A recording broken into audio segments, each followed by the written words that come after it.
talk on anything. And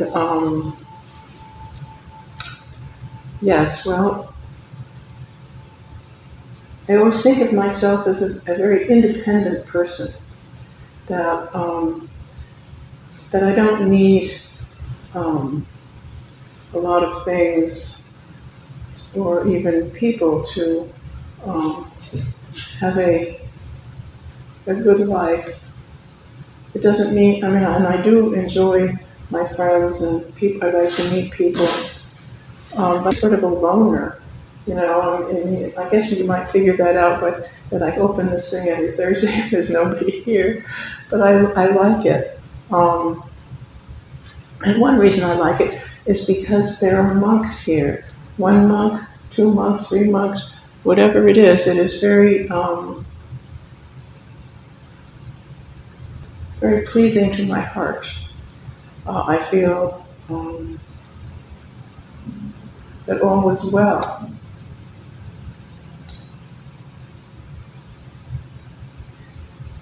And I would like to grow in something. I'm so old now, you can't talk about growing, but I would like to, yes, we can talk about growing older. I would like to be someone who someone else says, oh well, it feels good to have her here. I would like to be like that.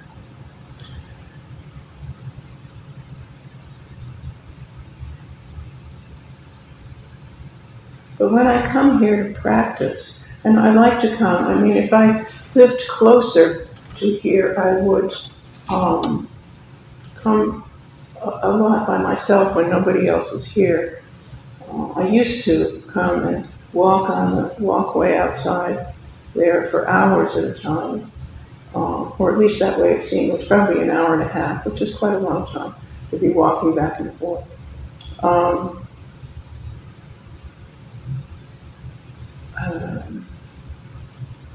don't remember what I was going to say about that, except that was very good, and I very nourishing. And then sometimes there's someone here. Oh, how wonderful!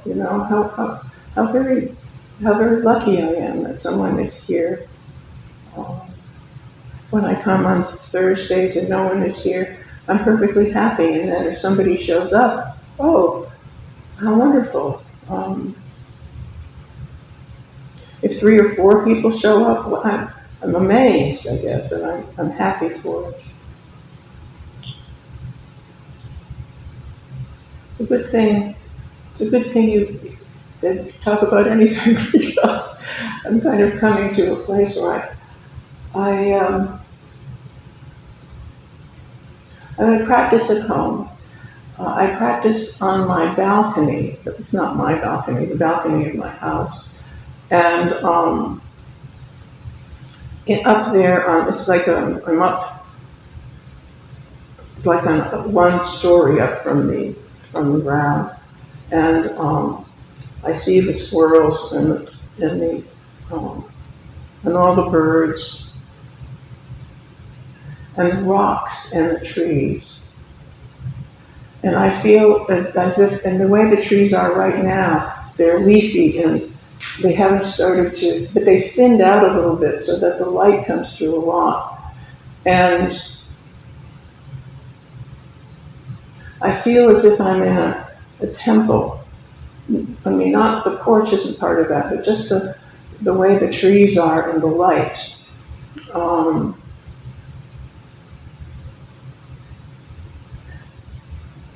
And I feel surrounded by my friends who really don't care about me at all. It's the birds and the grass, the way the grass is this year, how green it is, and the colors of the leaves. And then we have, everything is so green, and yet there's dark green and medium green and yellow green and green that turns white when the sun hits it. The old barn, which is you can't really tell right now that it's there because looks like it's just part of the forest. I hear the geese sometimes, not too close to us this year. Sometimes they stay in the pond, but this year they're farther away, but I hear them, and it's like I feel surrounded by my friends or my family. And so to practice in that is very, very lovely. I don't think about it that much. I'm just watching the light and the leaves and hearing something there. And sometimes you hear something out on the road. If it's not too early, you hear a truck trying to come up the road, grinding up the road. And I guess I think of that as my monastery. I mean, it's silly of me to think of it as a monastery, but it's what it feels like. Because I do what I do at a certain time, and I live a life that is pretty much not in the mainstream. I take care of my husband, who is getting frail, but he's still okay.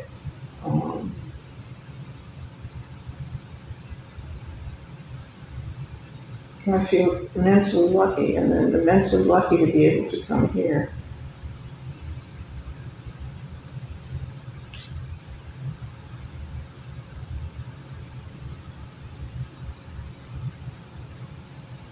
And then sometimes that something in me pivots and turns, and I'm out on the balcony, and I don't feel that connectedness. I'm struggling trying to keep my thoughts from drowning me, and it's like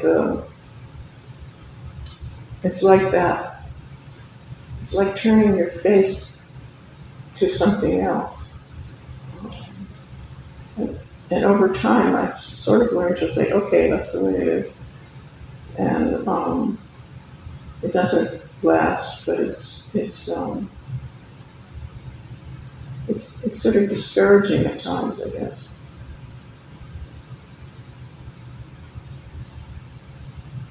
After a long time of not being here, I came to class and found out nobody was here. It was maybe a year ago or something, and I came and there was absolutely nobody here. And I came into this room, and I just felt that same thing that I feel when I'm looking at my world from my porch or my balcony. It's like I came in here, and that the openness and fullness of the air and the light was something that I can only tell about, but I can't share how expansive it was to my mind and body too.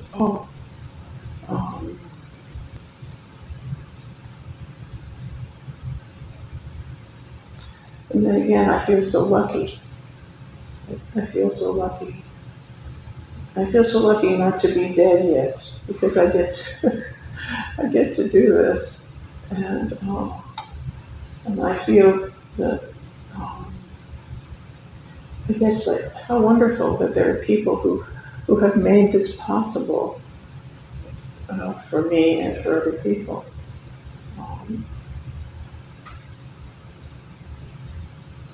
Someday I won't be able to come here anymore, probably. We have to go far away, and but it will always stay with me. And the way that the Buddha is there, and I see the Buddha's face, and I also see the back of his back. So I see him in the round. I see him face, and I see his back, and he looks good from both sides. It's very good, and it's very. I feel great tenderness with Buddha. as if he were like my child because of what he did. And it's funny because he's not very entertaining. Like the Mahayana masters are all very, full of stories and excitement and disappointment and, all those sort of things. And it's very wonderful. And the Buddha is very low key. And I would have liked to know if he could be funny. I would enjoy that enough to know that. But I just see him as something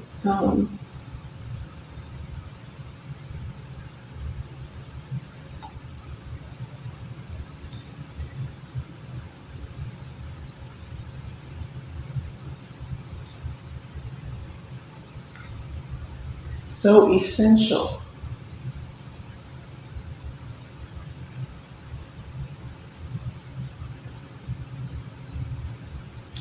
And I feel like that no one can take that from me. And no illness or a disability can take that from me.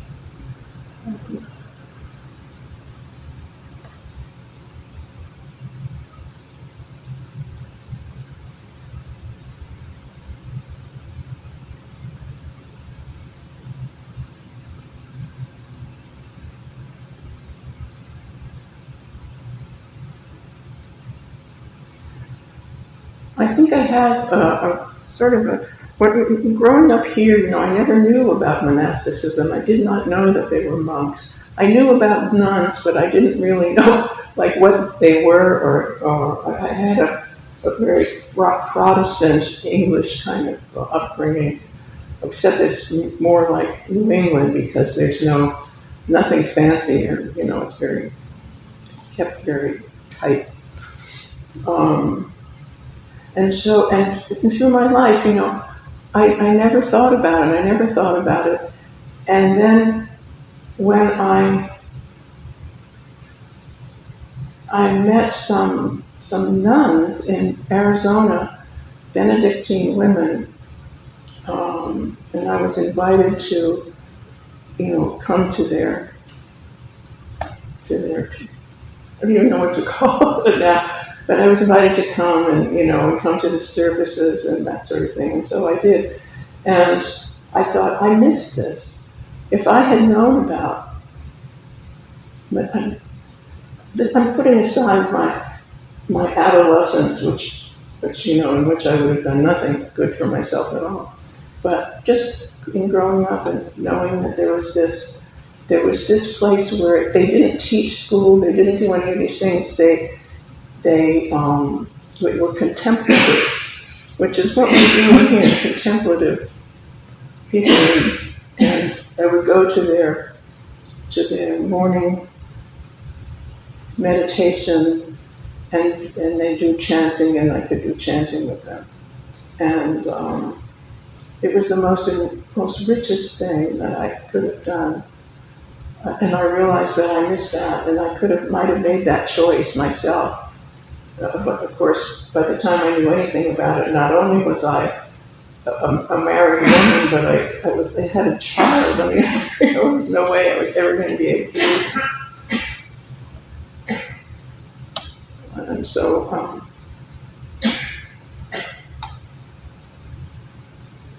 sorry, Cubby, but I was doing that this morning earlier. That was me earlier today.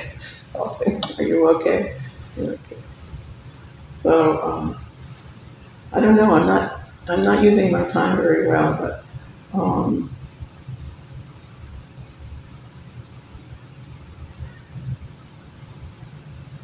so I've sort of realized that I had to live, a monastic type of life at home, and it's not bad. It's pretty good. As long as there's that always coming back to the source with meditation, and I reread a lot of the suttas, and I don't know, a lot of them, the ones that I have, I guess. I reread them, And it's not like it's not like trying to learn what they say. It's just being in the presence of it. When I was studying, not studying, but just reading the Mahayana, the Blue Cliff record, I felt that, in looking at what I was doing, I'm not learning anything from these people, really. But what I am is in their presence. And their presence is so marvelous, so just all-encompassing. And it just was such an eye-opening thing. There's nothing to be learned. It's to experience this world, I guess. And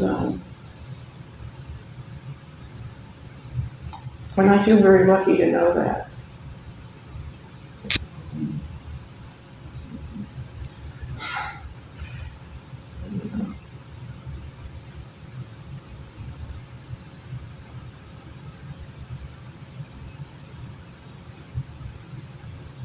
I was thinking also this morning, actually, of how this is the whole idea of going out into the world and teaching people this stuff.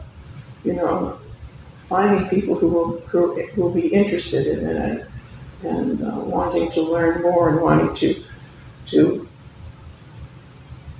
experience the powerful changes that happen without you even knowing it, and then somehow there it is.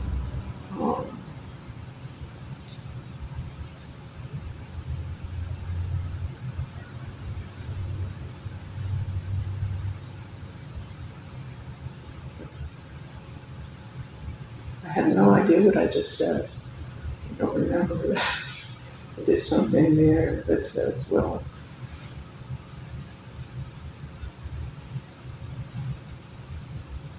I guess, you look at what's going on in the world, in our government, which is just in tatters, and being, ripped apart every day.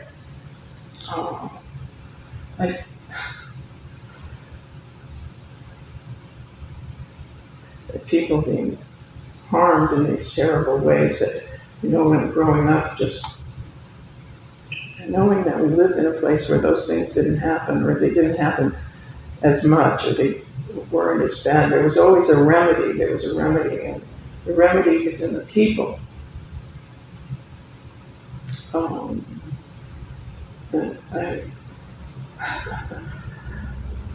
I see or I read about the people coming out to protest at a sports event, shouting "Free DC, Free DC." I mean, nothing. I admire them so much. How they go out there and they let these people who are doing bad things, let them know that how many of them there are who will not go along with it. And I'm so moved by that. And I know I can't be one of those people who's shouting, although I'm inside, of course, I shout and I say, but I mean, it's just my feelings. And but I could not do that. And I'm so grateful to the people who will do that and go out there and put their bodies on the line. And I feel like I'm watching from the temple of my own experience, and seeing like this great, what would you call it? Like in the movies, it used to be stereophonic sound and the great, huge screens, and see everything moving and changing, and so I feel like I'm very safe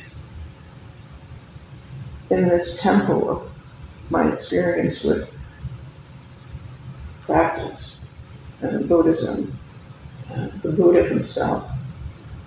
And I don't think I have any more to say. I have to start thinking of things that I don't know anything about. And so I thank you for listening to me and being so patient. And so.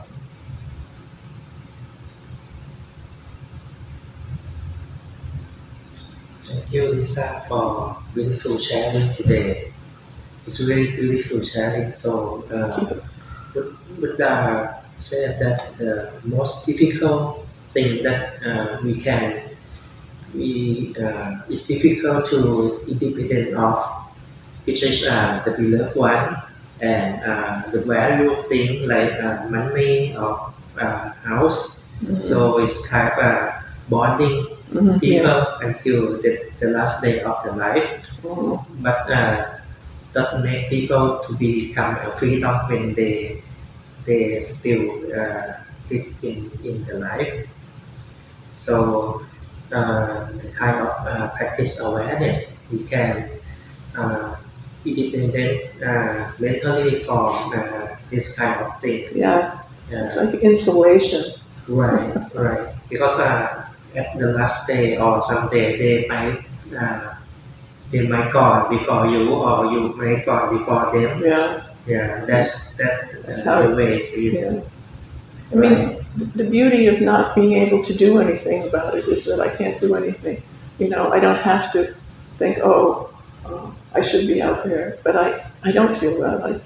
I don't have to do. It's not my responsibility. It feels like it's so big that how could anybody do anything about it? And so when I see people doing something, I think, oh my gosh, wow. You know. And practice awareness of the present moment is the lifetime. The lifetime thing until the last day. Yeah, it will be like that. Yeah, even someday you cannot come to this room, but you can do at your place. Yes. So it's like you come here because whenever you aware, so everyone in this room aware too. So it means that we are the same earth room, huge room. Yeah. Just keep doing this. Just the study room. But outside this room is the real world room. So we can do everywhere. But I think there was a retreat here. I can't remember. I had been away, and I came. I didn't know it was a retreat at first, and then I thought, well, I'll go in anyway. And it was in the middle of the morning, and the place, there were a lot of people here, and I came in, and there was nothing. I sat in a chair right back behind the door, and I sat down, and I felt the power of the practice in this room. There were maybe 3 or 4 of you guys here, and monks and a lot of people, and I just felt like, this is, I don't have to make myself, I don't have to think, well, now I must, let go of all my thoughts. It was like, and it was all done for me. The most wonderful thing it was, I don't have to do anything, just be here. It was wonderful. So I thank you all for doing that for me, and I'm sure it was for other people too, but they never said. That's all. I haven't lost Ajahn. He's still there. Well, thank you very much. I guess we can all go home. Thank you, Lisa. That was a tough one. It's like you think you have something to say, and then you start to talk and you realize you don't know what to say. So. Just a minute. Oh, it's ripped. Yeah. Okay, thank you.